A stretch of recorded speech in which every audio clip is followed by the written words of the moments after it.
Pas de mode. Bien connu cette petite musique, Décathlon, évidemment, parce qu'on est parti de la forme. À fond la forme, exactement. On est parti de la grande nouvelle avec la publication de la photo d'Antoine Griezmann qui rejoint donc officiellement Décathlon et Keepsta en tant qu'équipementier. C'est une révolution à l'échelle de Décathlon, de la France, d'où notre pourquoi. Pourquoi Décathlon, un brin provocateur peut-être, va concurrencer Nike et Adidas. On aime bien Il y a un peu de chemin, mais Antoine Griezmann, c'est pas la seule tête d'affiche du projet global. Hein. Non, il y en a plusieurs. Récemment, notamment, ils ont signé de gros sportifs. Il y a Antoine Griezmann donc, mais aussi Gaël Monfils. Il y a Teddy Riner qui a sorti une paire de chaussures fitness en collaboration avec Décathlon. Et puis Jamie Gressier, le coureur demi-fond, qui a récemment signé chez Décathlon alors qu'il était courtisé chez Nike. On est sur une montée en puissance depuis quelques temps avec des visages connus de sport, mais aussi avec des structures connues. Exemple à Lille, vous savez, le stade Pierre-Mauroy, il a changé de nom désormais, il s'appelle la Décathlon Arena. Et puis en vélo, l'équipe AG2R, elle est devenue Décathlon AG2R il y a un an. Donc progressivement, Décathlon, qui a toujours été l'une des enseignes préférées des Français, réalise des coups marketing qui vont changer son image à travers ses marques. Mais avec Griezmann, il passe vraiment dans une nouvelle dimension à travers la marque Keepsta. Donc c'est le coup parfait, selon Boris Radojcic, qui travaille pour une grosse agence sport marketing. C'est une vraie révolution pour la marque. Le mariage Antoine Griezmann et Décathlon, finalement, il y a quelque chose d'assez pertinent et d'assez cohérent. On parle d'Antoine Griezmann comme une icône populaire. Décathlon qui est une marque très populaire. Et pendant longtemps, Keepsta a essayé de signer avec des joueurs de foot de haut niveau et ils souffraient un petit peu de la perception de la marque. Ce qui était important pour eux, c'était aussi d'aller mettre la main au portefeuille parce que je pense que c'est ce qui leur manquait auparavant. Et c'est que j'imagine qu'ils ont estimé aujourd'hui que la marque est assez bien positionnée pour la faire basculer dans autre chose. Alors pour basculer, ok, mais pourquoi ce changement de dimension ? Il y a une ambition, d'abord, celle de montrer que Décathlon peut être un équipementier, donc à travers ses différentes marques, dont fait partie notamment Keepsta. Exemple avec Barbara Martin-Coppola, dans les colonnes de l'équipe, c'est la directrice générale de Décathlon qui disait, il y a à peu près un an, Décathlon est plus qu'une marque retail, donc de revente en détail. Nous sommes un équipementier. On ne l'a pas exprimé jusqu'à présent, mais on va le faire à travers cette marque. Elle avait quand même posé les bases. On a pu échanger aujourd'hui avec Frédéric Boistard, qui est directeur de la marque Keepsta, la marque foot, donc on le disait, de Décathlon et qui sponsorise, donc qui équipe désormais Antoine Griezmann. Avant de parler de stars, le premier virage de Décathlon et de Keepsta, sa marque ces 10 dernières années, c'est surtout au niveau de l'évolution de la technologie. On a beaucoup investi en recherche et développement, d'abord sur le ballon, puis sur la chaussure. On a un outil de travail qui est extraordinaire, on a des laboratoires, on a des ingénieurs, des designers qui travaillent tous les jours pour augmenter la qualité des produits. Par contre, on constatait que l'image que l'on pouvait avoir dans le monde du football n'était pas à la hauteur de la qualité des produits que l'on avait. Maintenant, il faut que ça se sache. Et donc le fait de signer des partenariats comme celui qu'on vient de signer avec Antoine Griezmann, donc vraiment là pour crédibiliser tout le travail de conception qui a été fait. Alors parce que les crampons Décathlon avant Griezmann, ça représentait quoi ? Quasiment rien. On a regardé et on remercie notamment Footpack qui réalise une enquête annuelle à ce propos-là. En Ligue 1, par exemple, en début de saison, il y avait 96% des joueurs qui étaient chez les 3 mastodontes. Et derrière, on se partage Citez-les, comme ça, on va Nike, Adidas, Puma. Et derrière, on se partage les miettes. Pour les autres, on remercie encore une fois Footpack parce qu'ils ont aussi recensé les autres marques présentes chez les joueurs de Ligue 1. Aujourd'hui, par exemple, ils sont 7 seulement à ne pas être chez Nike, Adidas ou Puma. Donc c'est quand même très peu. Il y a Mizuno avec notamment Benjamin André. Le reste, c'est des joueurs qui sont quand même relativement peu connus. New Balance, je suis pas sûr que vous connaissez tous Ben Holt autour de ce plateau. Et Keepsta, donc avec Primoslav Frankowski et Mathieu Gorgelin. Mais voir Griezmann aujourd'hui en ambassadeur de la marque, peut-être que ça va changer les choses et que dans un an, on refera la même chronique et que ça aura fait des émules. Voilà. Ça ouvre la porte à aller signer d'autres athlètes parce qu'aujourd'hui, ils ont le premier qui leur permet d'être crédibles par rapport aux autres et de dire si Griezmann le fait, pourquoi d'autres joueurs de Ligue 1 ne le feraient pas ou d'autres joueurs de Première Ligue, etc., etc. La fameuse contagion. C'était quoi alors initialement l'image de Keepsta dans le foot ? C'était l'image d'une marque pas chère. Et justement, peut-être que c'est pour ça qu'il n'y avait pas beaucoup de joueurs professionnels qui l'utilisaient. Ça souffrait peut-être d'un déficit d'image premium par rapport à Nike ou à Adidas.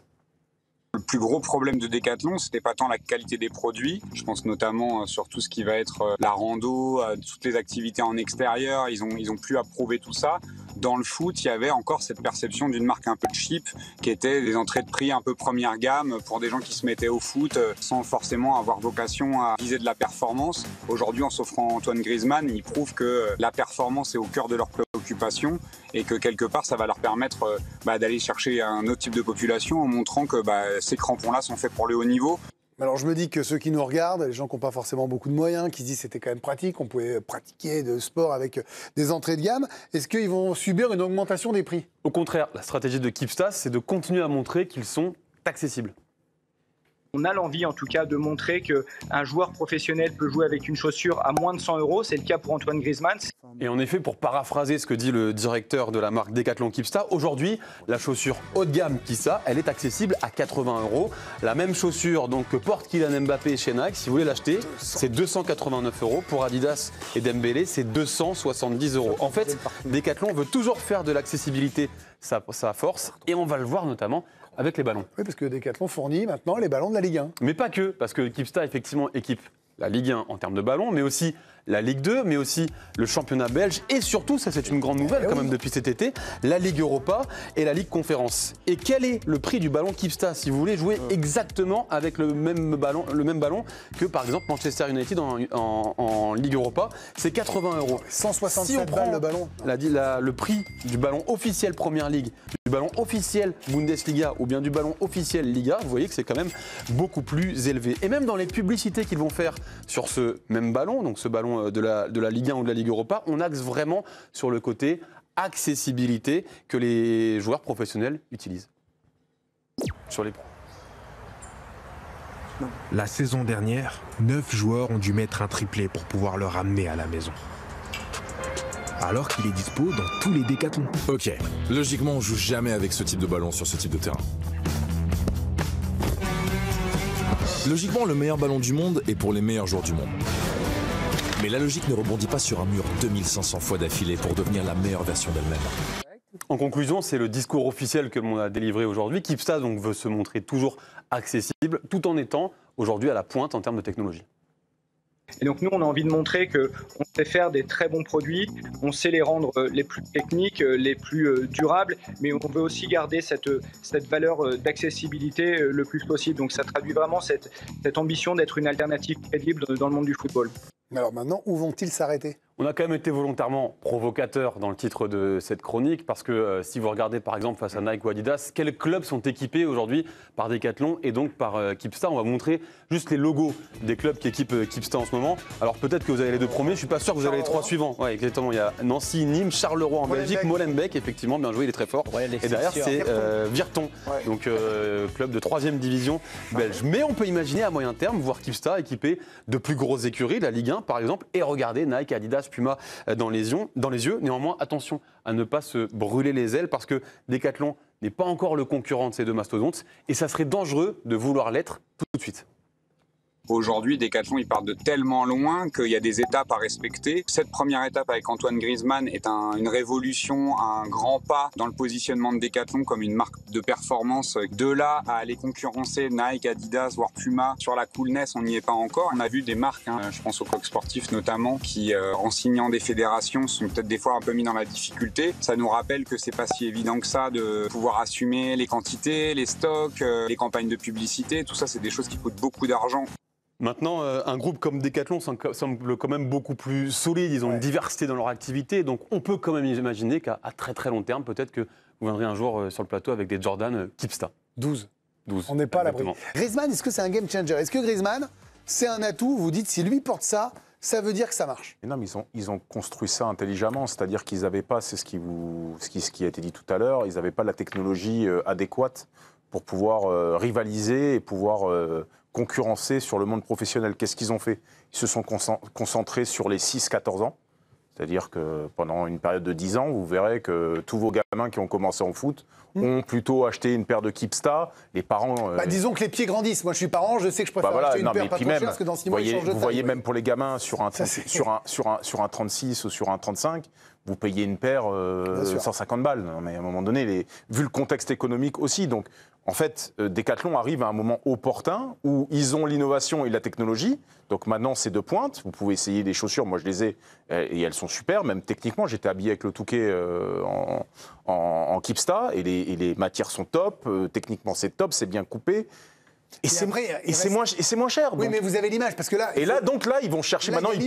Maintenant, technologiquement, ils peuvent rivaliser. Donc, ils vont chercher l'icône. Et c'est très très bien joué parce que Griezmann aujourd'hui, il a le vent en poupe. Il est sorti un peu du cursus. Il est plus avec les Bleus quand même. Oui, mais Et on au sait pas contraire, s'il va pas mais au être en contraire, MLS. je trouve que sa cote d'amour, elle est encore plus importante.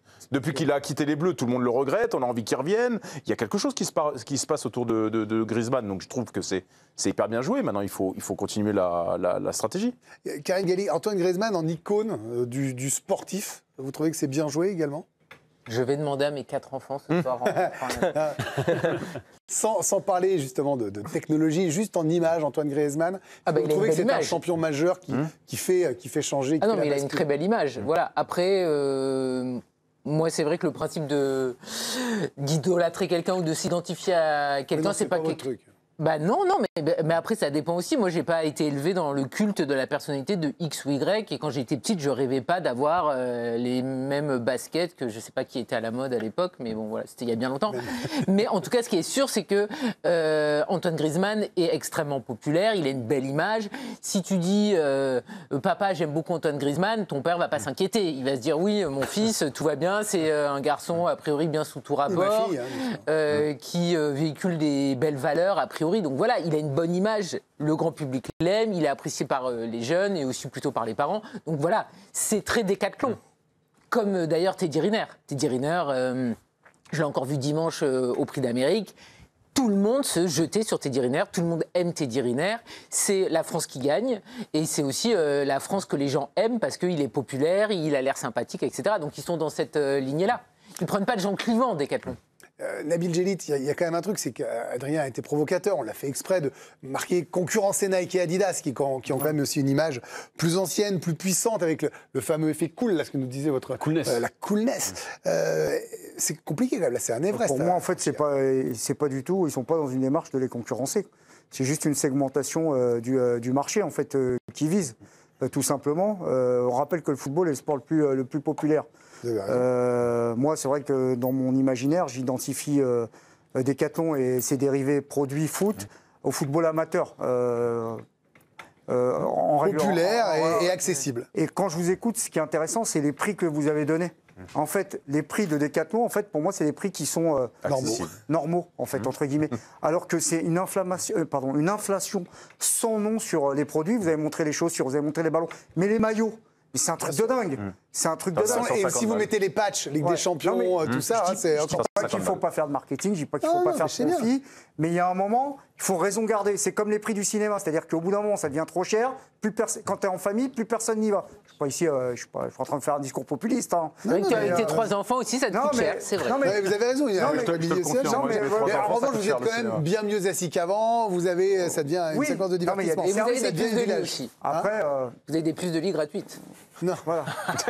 C'est une légende. Après, pour les amoureux du ballon, entre guillemets, je pense que quand tu aimes le foot, enfin, je dis pas que moi, je crois que j'ai déjà dû essayer des chaussures type ça a dû m'arriver, mais bon, pour ceux qui sont à fond, de toute façon, s'ils veulent leur paire de Predator ou de, nous il y avait Predator, Copa, Beckenbauer, Viper, quelque chose. Les Vapor, Les vapeurs. Voilà. Donc. Voilà quoi. Mais il y a une marque que personne ne veut plus, c'est Macron. La marque Macron qui a aussi un équipement. C'est vrai. Vous êtes à 650. J'ai calculé, vous êtes à 650 € si vous achetez un maillot officiel d'un club authentique, que vous achetez un ballon et une paire de chaussures à 280 balles. C'est-à-dire, ça devient. Vous êtes à 200 balles. Ça devient complètement dingue. Et sachant que le ballon, ils ont le réplica qui est aussi officiel, qui coûte 25 €. Et les réplicas de Première Ligue, par exemple, sont 10 fois plus cher. Ouais, parce que là, c'est juste l'imitation. Benoît, un dernier mot sur ça. Vous auriez aimé, vous, par exemple, en tant qu'ancien sportif, qu'une marque comme ça, populaire, française, ça joue, vienne s'occuper de vous ou pas? Ah, j'aurais adoré. Oui, j'aurais adoré. Moi, j'ai clairement essayé un peu toutes les marques lorsque j'étais footballeur parce que je n'aimais pas m'attacher avec juste une seule marque. Je faisais 2 ans, puis j'essayais d'en choisir une autre. Peu importe. Le plus gros deal. Non, peu importe si tu te donnais de l'argent ou pas. J'avais un sponsor qui me donnait beaucoup d'argent. J'ai changé, et puis là, j'avais pas d'argent, mais par contre, on filait des affaires, tout comme ça. Non, mais moi, j'aimais bien changer. On recherchait quand même un confort minimum. On testait les marques, mais le confort, tu te rappelles, et dans certaines marques. Parce que Griezmann a fait changer, il a fait découper la chaussure. Parce que des fois, sur certaines marques, tu ressortais après le match et tu avais 10 ampoules partout. Oui. Non, mais là, c'est important de dire ce qu'on ne l'avait pas dit, qu'Antoine Griezmann a absolument tenu. Il a designé la chaussure. Voilà. Et de toute façon, il joue déjà avec depuis plusieurs semaines. Donc là, il n'y a pas de. Après, ce qui est fort pour Décathlon, c'est que c'était peut-être le bon moment. Parce qu'aujourd'hui, Décathlon, vous allez dans n'importe quel Décathlon en famille, n'importe quel jour, c'est tout le temps plein. C'est bien fait, il y a tout ce qu'il faut, c'est de bonne qualité. Vous appeler, je pense, là, après cette phrase. Hein.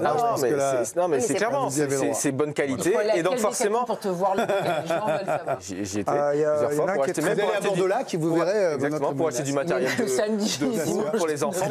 En dédicace, dans ces livres, j'aime le DG. Et les gens, de plus en plus, pensent Decathlon. Donc ils sont arrivés, je pense, au bon moment pour le football. Greg, vous parliez de marques françaises, mais il y en a déjà par le passé qui ont tenté de s'installer dans la durée avec plus ou moins de réussite. Donc attention quand même à Decathlon. Ernest, à un moment donné, avait le vent en poupe, souvenez-vous, Auxerre, Lille, Nantes, Rennes, plus des joueurs de foot comme Steve Marley. Le Coq Sportif, également, qui est quand même une marque emblématique française, mais je vous le rappelle, qui d'ailleurs, Ludo, il est au milieu, hein, à gauche. quelques mois est en redressement judiciaire, le Coq Sportif. Donc attention quand même aux marques françaises, c'est difficile dans ce marché concurrentiel de s'y installer dans la durée.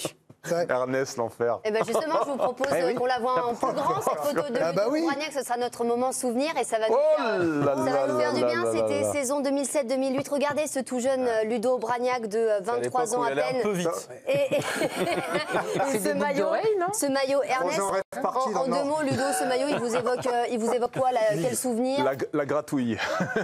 C'était les textures. Bah non, mais les 2006-2008. Les matières, c'est du synthétique.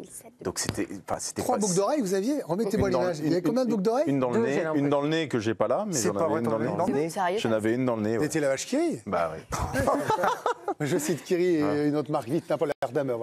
Shaqiri, ça m'a pas trop mal réussi à l'époque. Non, mais un dernier mot. Merci, Adrien Cobb. On l'applaudit. Adrien, merci.